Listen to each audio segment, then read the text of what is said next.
Okay, we're now going to be going into public comment, and these are on areas that are not on the agenda, and so if it's an agenda item, you need to save it over to that point. We do have a large number of speakers. We're going to give each speaker 2 minutes.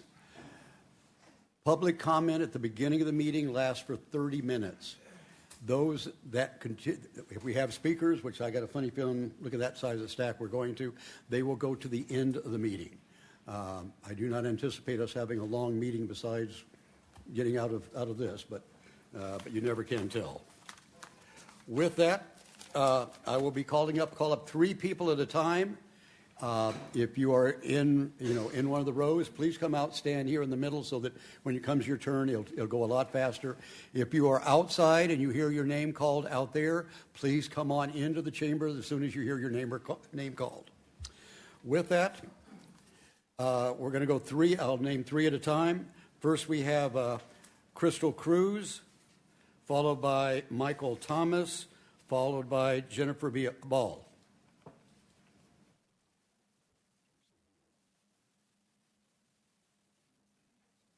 Yes, please. Good evening. My name is Crystal Cruz. I'm the president of ILWU Local 29. We're not business owners, we're the workers. We live and work in this community. Some of us are second and third generation. And I have to tell you, we're not going to stand by while people come to our hall and tell us they're about labor and then turn around and try to tax the industry that we work for out of existence. I'm here with my brothers and sisters of Local 29, but our union reaches from here to Tacoma, Washington. Our union was built on the backs of labor through blood, sweat, and tears, and lives lost. So tell me, are you willing to bleed for your cause? Because I know we will. Thank you. Thank you. Next, Michael Thomas, followed by Jennifer Ball, followed by Jeremy Day. Good evening, everybody. My name is Michael Thomas. I'm the business agent for ILW Local 29 here in National City. I just want to announce a few names. We have Lunas, we have the Torreses, we have the Garcias, we have the Montoyas. We have several generational workers that work on this waterfront and who are residents here in National City. I just don't understand how you guys, especially the ones sitting in front of me, can come to us, ask us for that support, and put all that labor out. We have over 900 employees that are employed here in National City over at 24th Street Terminal. We also, during the times when we had, during the recession, during COVID, we worked, we lost people during COVID, and we brought those supplies in. We're also the main lifeline between here and Hawaii. We did a huge FEMA project. We had big fires. The residents here in National City brought in goods, and we put them in containers and shipped them over to all those families in need. In good faith, and then we also are trying to put back onto the business owners here, we're going electrification. You, Mr. Morrison, you know we've been at those meetings. Mm-hmm. So you're on top of that, then you want to do taxes. You want to cut everything that we do here for this city and National City. And it just doesn't make sense. So if you and this council in good faith can look at me and think about the 900 people you may affect, let me know if you can put your head down on that pillow every night, because that's what you're doing. You're not just affecting them here, you're also affecting the Thank you for your Hawaiian comment. Thank you very much.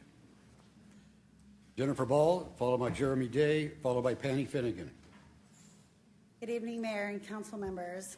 As you said, my name is Jennifer Ball. I'm the Vice President of Ball Automotive Group, and I'm the President of the Mile of Cars Association. My family has been operating a business on the mile for over 57 years. I am a third-generation business owner, and I am here today regarding the proposed business license tax that was recently removed from the agenda. Over the past week, I've had numerous meetings and spoken with business owners throughout National City. And I'm speaking not only on behalf of my business and the Mile, but on behalf of those businesses as well who have serious concerns about this proposal. Our concerns are centered on three key issues. First, a gross receipts tax is not an accurate measure of a business's financial success. Gross receipts reflect revenue, not profitability. They do not account for the substantial costs businesses incur to operate, employ local residents, invest in their facilities, and serve our community. Second, this type of tax will impact National City's competitiveness. Businesses and consumers have choices. Additional costs placed on businesses will discourage future investment, make it more difficult to attract new businesses to the city, and encourage consumers to spend dollars in neighboring communities like Chula Vista and Lemon Grove, and I guarantee you they will. Local businesses are already navigating significant financial pressures, including increased costs, insurance premiums, utilities, regulations. Adding another layer of expense would only create additional challenges. We respectfully ask that all available alternatives be thoroughly explored before considering additional taxes. We believe an opportunity to work together towards solutions that benefit everyone. We would welcome a creation of a business advisory board to strengthen communication, collaboration between the city and the business community. We want the opportunity to participate. We welcome a collaborative process. We share the same strong objective of vibrant, strong, and thriving National City. Thank you. Thank you. Jeremy Day, see him at the moment. Patty Finnegan, followed by Karen McManus, followed by Joel Tabal. Hi, folks. I'm Patty Finnegan. I own Nieder Frank's Ice Cream here in downtown. Of course, I know most of you. And I know you're going to hear a lot from the businesses. I cannot say I'm in favor of this either. But we have collectively gotten together a group of folks. We've met with each one of you. And we would, like to thank you for your time, because I really think that we have all made good points. You've made good points back. So it's just my hope that you will continue to talk to the businesses, avail yourselves to this, and let us help you get through this, because no one is more invested in National City than your business owners. Thank you. Thank you. Karen McManus, followed by Joel Tabal, followed by Jeremy Day. I see him back there now. Good evening, Mayor, Vice Mayor, and members of the City Council. My name is Karen Azakar McManus, Executive Director of the Nash City Chamber of Commerce. On behalf of the Nash City Chamber of Commerce, I would like to thank the city for its long-lasting partnership with the Chamber. Together, we have worked for many years to support local businesses, encourage investment, and strengthen our community.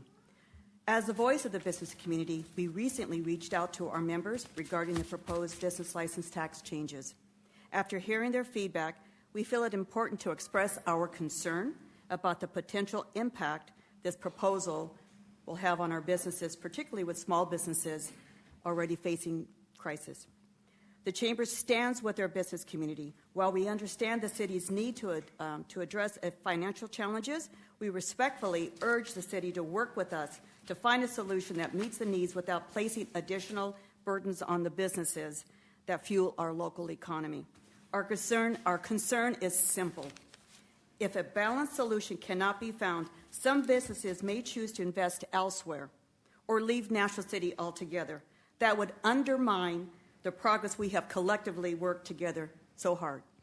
We remain committed to partnering with the city and our business community to find a path forward that supports both economic growth and the long-term success of National City. Thank you so much for hearing me out. Thank you. Joel Tabal, followed by Jeremy Day, followed by Scott Kefner. Good evening, Mayor, Vice Mayor, City Council, and staff. Thank you for having all of us and your time here. I am against the city tax, the business license tax, and the reason for that is because I don't think it's going to bring additional businesses into National City. My family and I have been in National City for over 60 years. I mean, we feel we are in a partnership with the city. And in doing so, we need to make these decisions together. And this tax seems very one-sided, and we don't think it's fair. We need to do a deep dive, not just on taxing the community and the businesses, but it needs to be more inclusive than that. We need to take a deep dive into the expenses of the city and have a much larger approach into cutting the deficit and being able to fund public safety, because that's very important. There's some businesses that we've spurred on, here in the community. As you know, that my family and I started Market on 8th. That's a catalyst for the community. And in doing so, I'm not sure if we would be able to do this if this tax was proposed. I'm not sure if other businesses would be able to come into the community. There's a bank building that's going to open in the community on 8th Street. I talked to them, and they said 3 years ago, if this tax was proposed, they would think twice about opening a National City.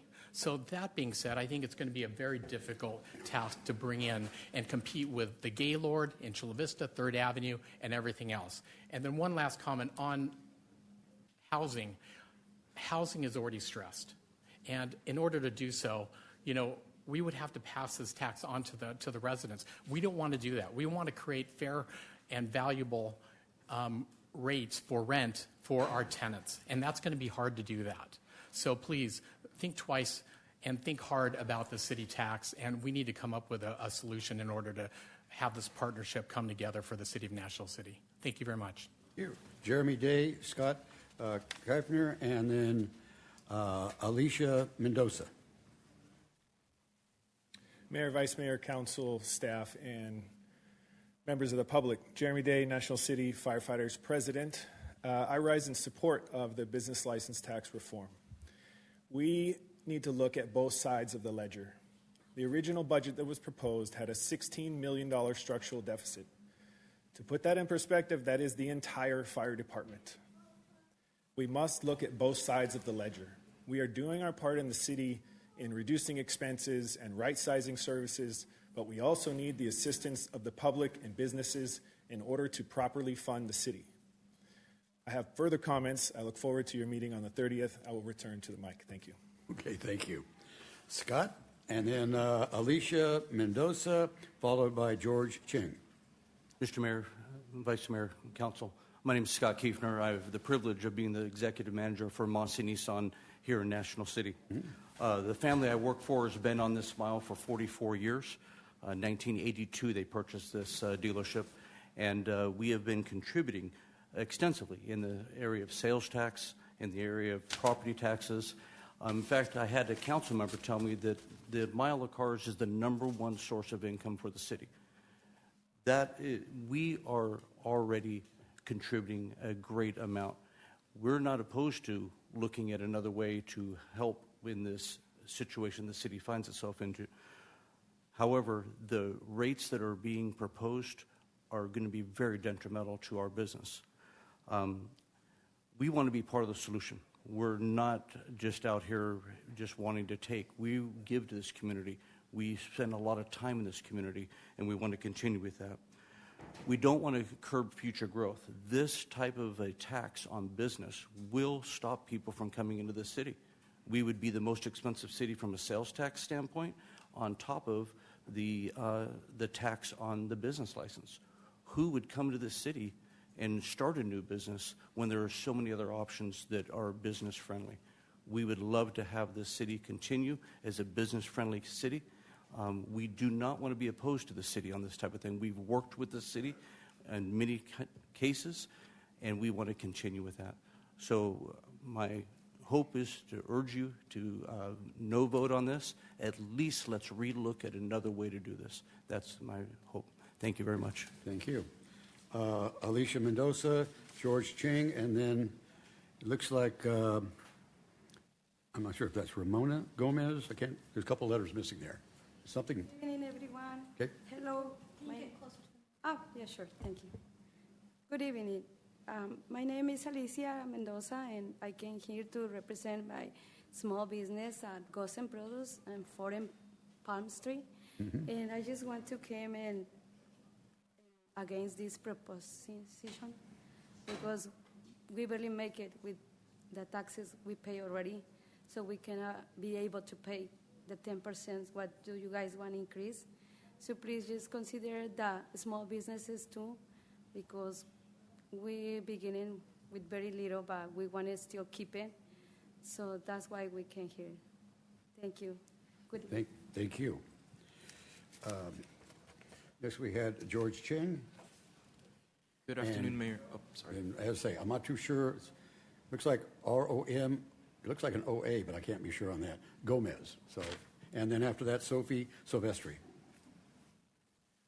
Afternoon, Mayor and Council. Thank you for your time. My name is George Ching with the Pacific Southwest Association Realtors. First of all, I also want to thank your staff and yourselves for the time that you've invested in speaking to the businesses so far. We hope to have continued conversations as the days move forward and as June 30th comes up. PSR opposes increases in business license taxes and rental units. There's concerns about how commissions would be impacted. Realtors, real estate professionals, real estate agents are licensed to sell throughout California. The taxes in other neighboring cities are not as high as they would be potentially under this tax. They'd be taxed at a higher rate here in National City, putting the ones who've decided to headquarter in National City potentially at a disadvantage.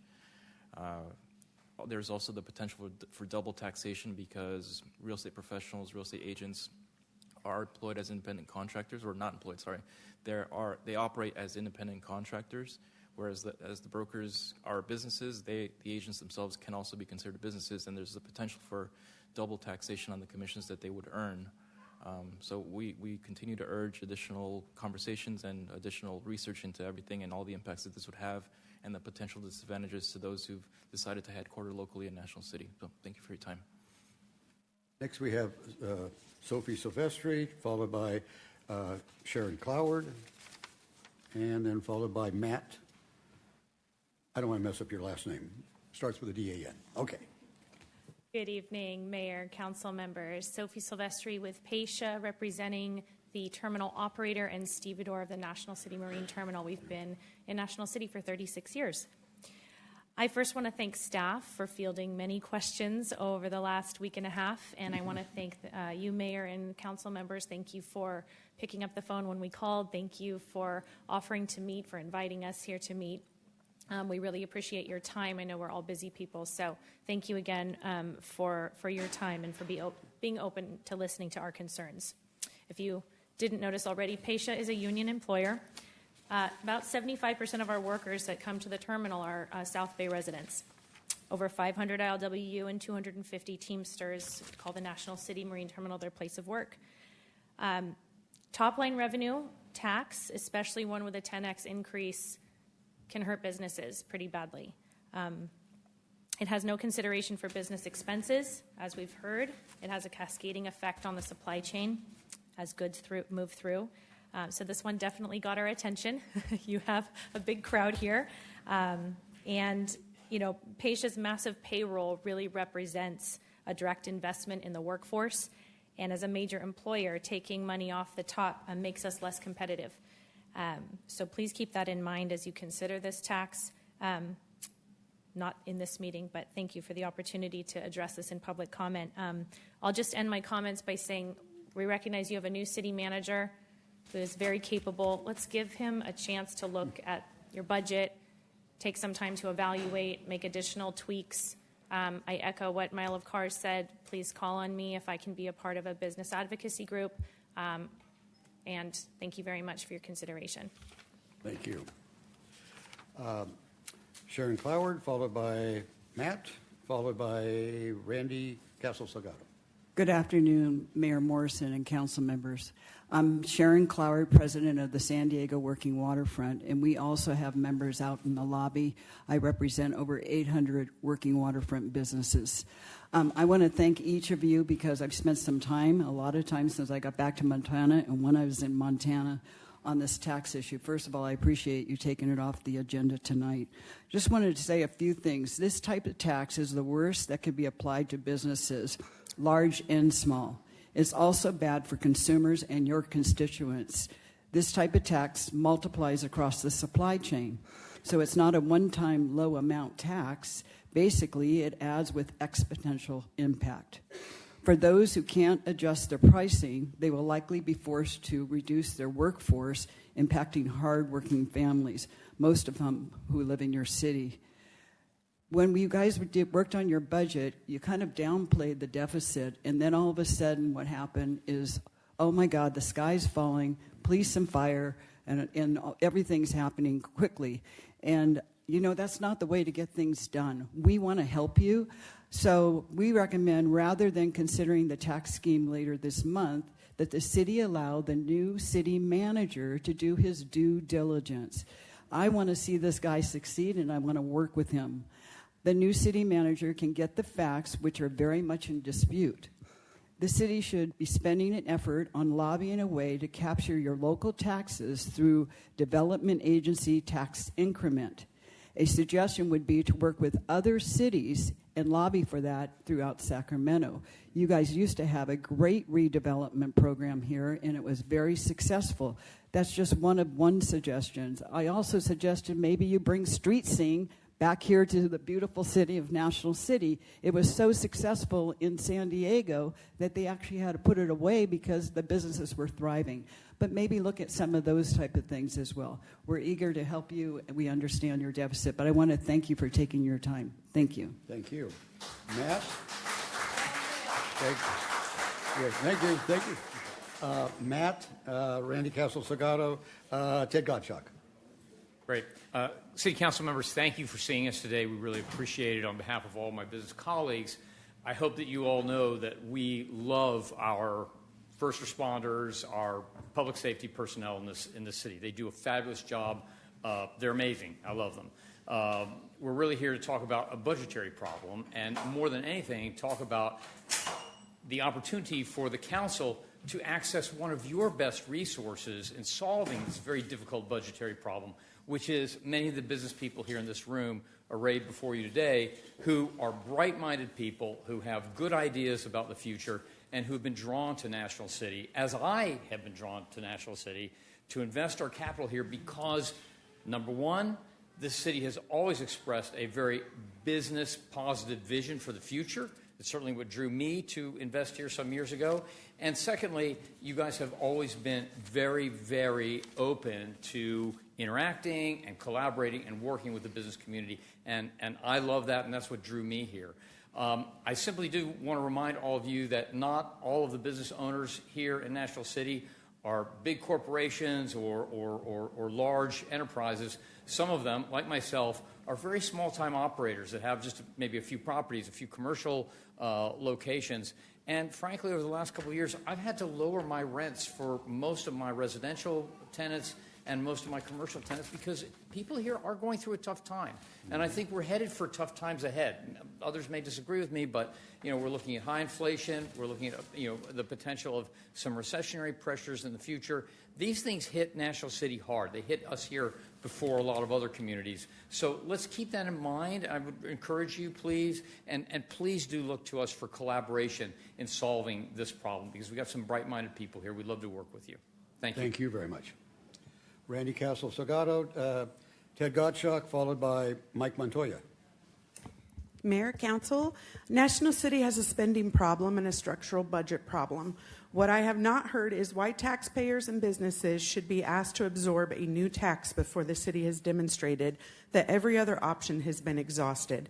The proposed gross receipts tax is particularly concerning because it taxes revenue, not profit.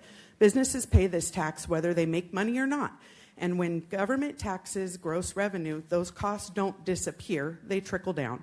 Residents need to think of these as businesses as tax collectors.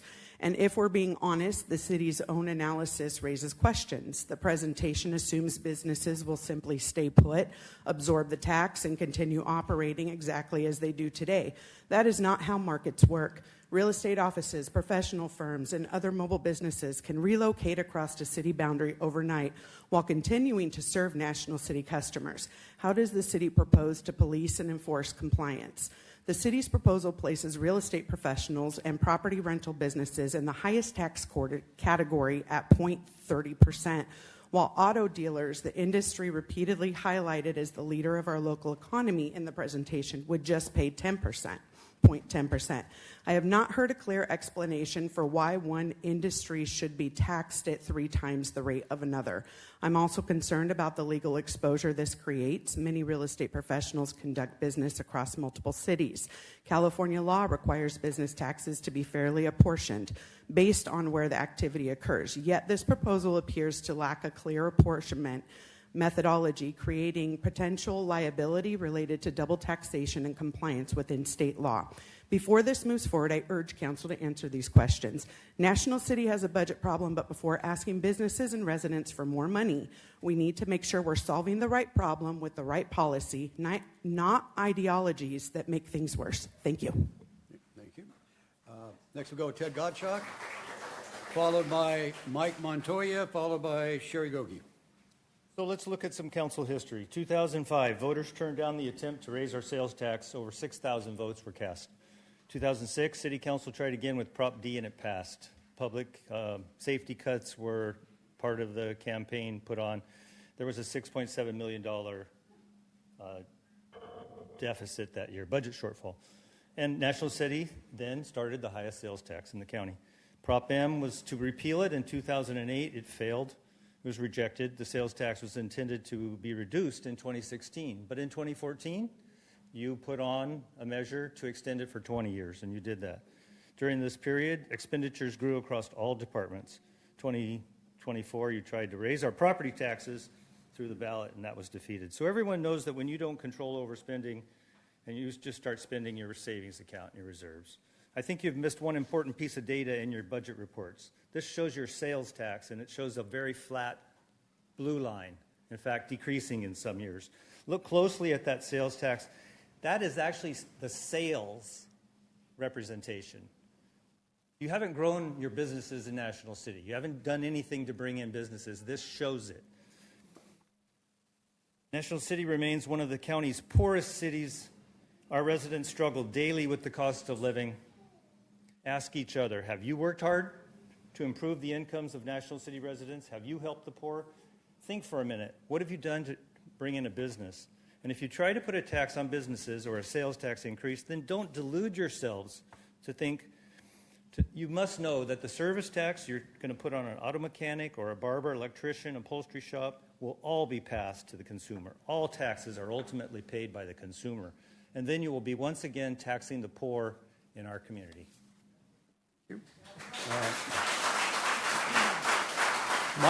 Mike Montoya, to be followed by Sherry Gogi. Hello, Mayor. You all know me.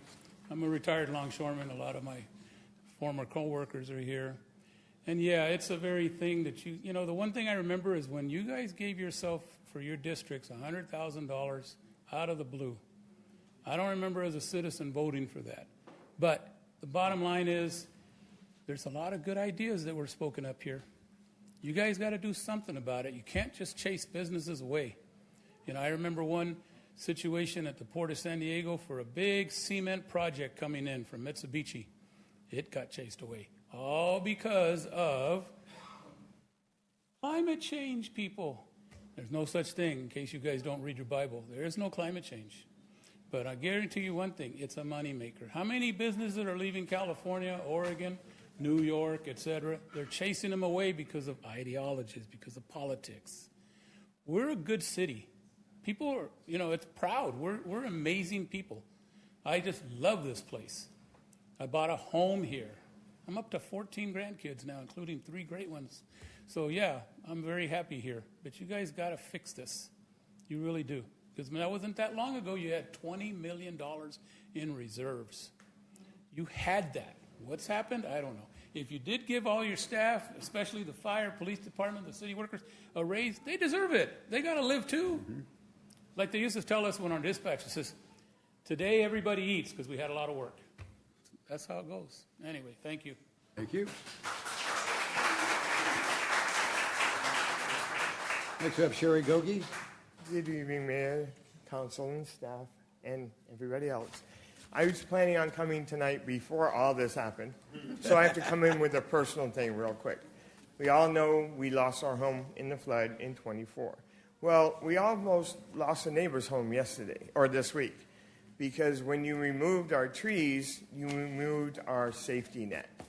There was a car coming down from Spring Valley on Paradise Road, right off the side, right into my neighbor's fence in the middle of the night. So please, city, look at our corner. We need guardrails or we need our trees back because we're open game coming down from Paradise Valley Road. And we're already afraid living and sometimes with our flood, but now we have that. So please put that on to somebody to look at. I'd appreciate that. Now, on the other business proposal here, I am in opposition as it is written. Trying to go it in here real fast and having us go with it. Look at internally. We have $100,000 per council person for the last 4 years that's been spent, nobody knows how. That's $2 million right now.